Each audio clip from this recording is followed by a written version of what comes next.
And joining us right now from Dubai is Ifai Abraham, whom you just seen in that report from our correspondent Maiwa. He's the founder Find Black Experts and has recently recovered from the Delta variant. He joins us now to share his experience. Ifai, thanks for joining us on the program. Thank you very much for having me. All right. Now, how are you doing, having recovered from COVID-19? Well, just back from work. It's just been day 3 back. I was totally out of the office for 3 weeks, isolating at home, still taking things easy. Still have a bit of a cough. I've lost a lot of weight and still have some bit of chills. So I'm just taking things easy and trying as much as possible to get some rest. With the upcoming holidays next week, I'm really just going to take that opportunity to boost my immune system, rest at home as much as possible. That's how I feel at the moment. Now, based on the symptoms you heard about COVID-19 when the pandemic started, 2019 into 2020, were they similar to what you experienced?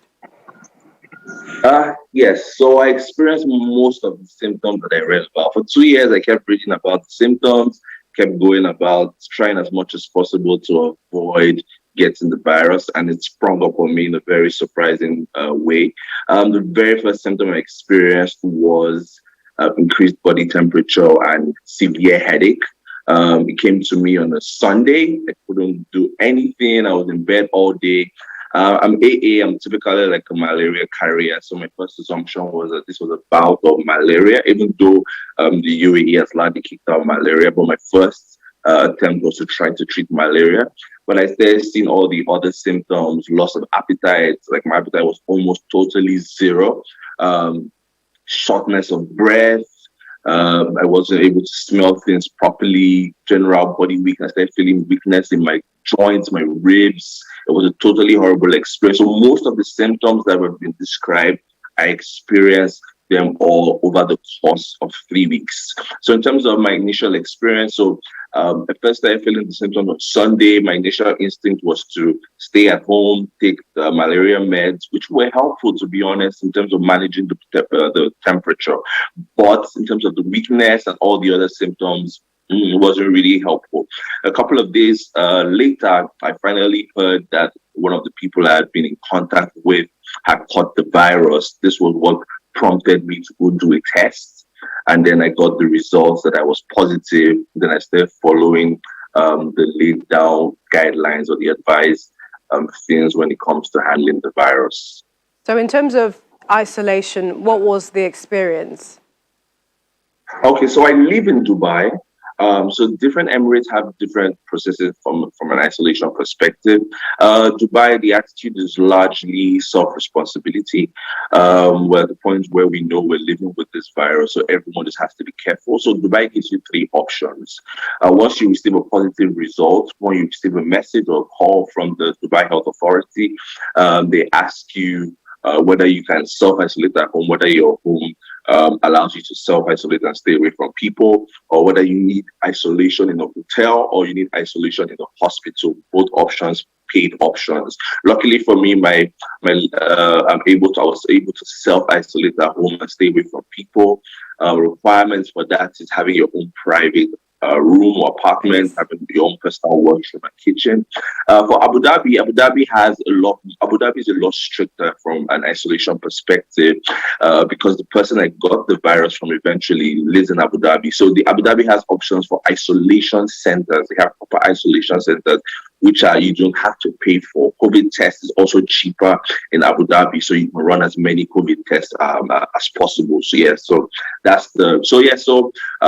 Dubai you have to download an app to track yourself, to get regular updates and information. They tell you early enough how many days they expect you to need to quarantine in time, and after that you go in to get tested to see whether you have the virus is out of your body. The major thing that they advise is to take things that boost your immune system. From their perspective, simply vitamin C, vitamin D, zinc, magnesium.